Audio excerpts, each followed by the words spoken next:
dari Prodi Kedokteran Gigi Universitas Gadjah Mada angkatan 2022. Halo teman-teman, jadi aku lagi sama Ani. Nah, Ani ini dari Prodi mana sih dan dari universitas mana kalau boleh tahu? Aku dari Prodi Kedokteran Gigi Universitas Gadjah Mada. Oke. Jadi aku di sini izin mewawancara sedikit ya terkait self care begitu. Mungkin aku langsung mulai aja ya. Nah, yang pertama nih, apa sih definisi self care menurut kamu? Oke, jadi definisi self care menurut aku itu adalah cara kita tuh merawat diri sendiri, baik dari fisik maupun emosi. Nah, tadi kan kamu sudah menjelaskan nih definisi self care menurut kamu. Nah, kenapa sih self care itu dianggap penting untuk menjaga kesehatan mental? Karena kalau kita nggak menjaga diri sendiri, misal dari kesehatan emosional gitu ya, kita bakalan cepet capek dan cepet stres buat ngelakuin semua hal.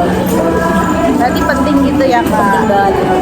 Nah, terus selanjutnya kamu punya nggak sih kegiatan atau kebiasaan yang kamu lakukan untuk menjaga kesehatan atau menjaga keseimbangan antara akademik dan kesehatan mental?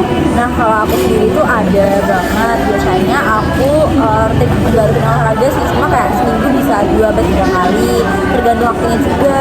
Kalau misalnya aku punya waktu yang luang terus banyak, aku bakal alokasiin buat olahraga ataupun buat skincarean atau luluran gitu-gitu loh, kayak menjaga kecantikan. Oh gitu. Kamu menentukan itu tuh gimana sih caranya? Kenapa itu bisa efektif buat diri kamu begitu? Oke, jadi kalau menurutku tuh kalau aku sesuai apa yang aku suka aja. Prinsipnya kalau aku udah suka sama sesuatu, aku bakalan bisa ngelakuin sesuatu itu terus-menerus gitu. Jadi kayak semua orang tuh punya cara masing-masing, beda-beda gitu. Oke, lanjut ya. Selama kamu kuliah ini, kamu punya nggak sih pengalaman yang menyebabkan kamu mengalami tekanan akademik gitu? Punya banget, bahkan di semester, kan sekarang aku lagi semester 5 ya teman-teman. Jadi di semester 5 ini benar-benar merupakan yang semester paling berat gitu kalau menurutku, karena itu benar-benar mau stres akademik, stres praktikum gitu loh. Jadi kayak materinya juga susah, praktiknya juga susah. Jadi kayak aku benar-benar tertekan banget di semester ini. Nah, ketika kamu itu sedang ada dalam situasi tersebut, itu tuh strategi self care apa sih yang kamu terapkan? Apakah sama seperti tadi yang pernah kamu sebutkan atau beda lagi?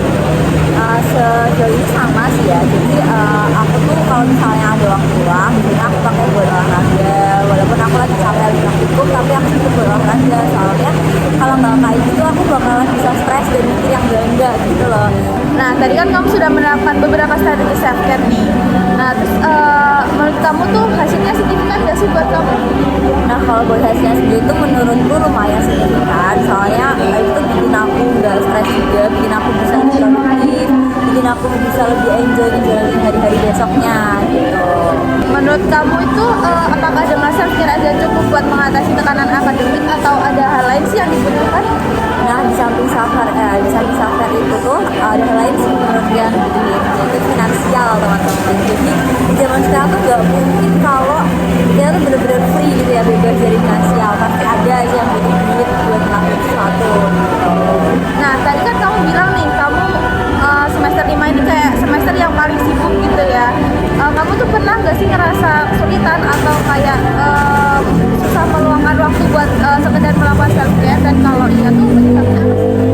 Ya, aku sering banget kesulitan ngasih waktu buat aku ngelakuin self care. Soalnya biasanya tuh tabrakan sama aku praktikum, atau mungkin walaupun aku udah sampai kos, tapi aku tetap harus ngurusin sisa-sisa praktikum yang dikerjain di kampus gitu. Jadi aku kadang juga nggak ngelakuin self care itu, dan berujung akan melakukan besok-besoknya gitu. Jadi kayak nggak saat itu juga ya. Caranya mengatasi kesulitan kamu untuk meluangkan waktu itu gimana sih kalau memungkinkan gitu?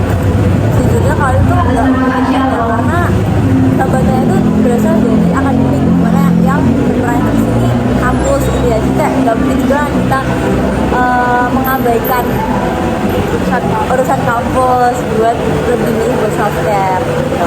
Jadi kayak udah keharusan gitu ya. Nah, tadi kan kamu sudah bilang kalau kamu kesulitan nih untuk meluangkan waktu buat sekedar self care. Nah, kalau kamu akhirnya bisa mengalokasikan waktumu buat self care itu, kamu pernah nggak sih kayak ngerasa guilty atau bersalah gitu? Nggak juga sih ya, menurutku malah kalau aku ngelakuin self care itu bikin aku jadi lebih produktif gitu loh. Jadi aku ngerasa kayak setelah aku olahraga, setelah aku skincare gitu, malah bikin aku tuh moodnya jadi naik. Jadi kayak aku bakalan bisa ngelakuin apa aja dengan enjoy. Waktu kamu lagi mengalami tekanan akademik atau stres itu, kamu lebih fokus untuk menyelesaikan masalahmu atau justru mengelola emosi dulu sih? Oke, kalau aku sendiri tuh mulai dari kemarin kejadian yang kemarin dan terjadi itu tuh aku lebih fokus buat ngelola emosi sih, karena ada satu waktu dimana aku bener-bener stres banget. Terus itu aku bener-bener berhenti buat ngelakuin apa yang aku lakuin, buat diem, bener-bener kayak aku mikir dulu, aku relaksasiin diri aku dulu, baru kalau moodnya udah baik baru aku lanjutin.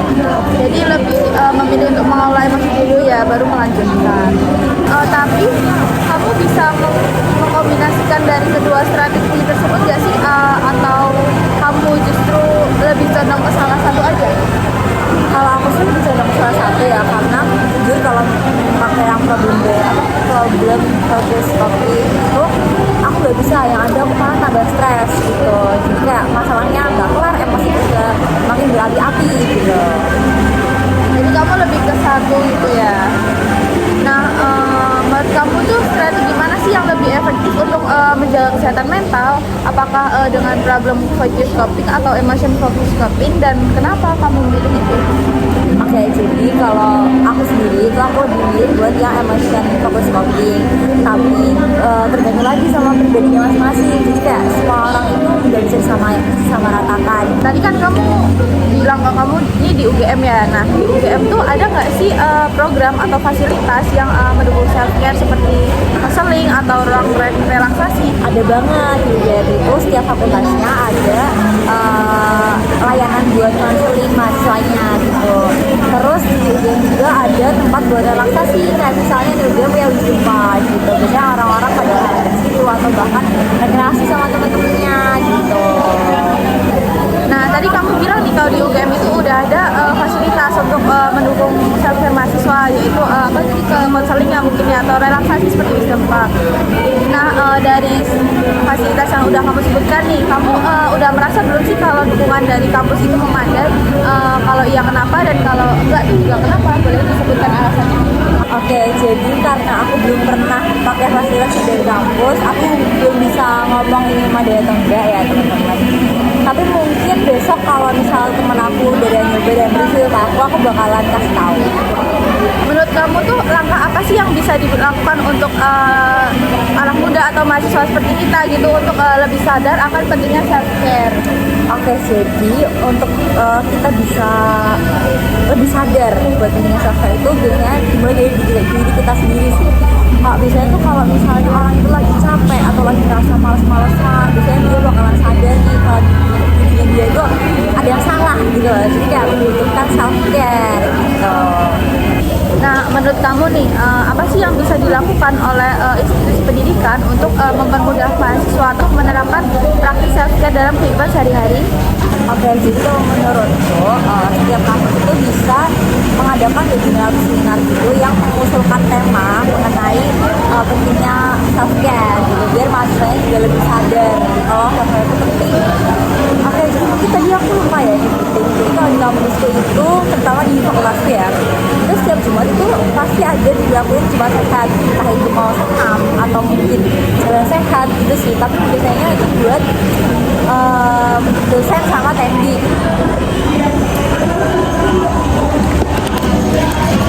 Selesai guys dengan narasumber kita. Bye bye.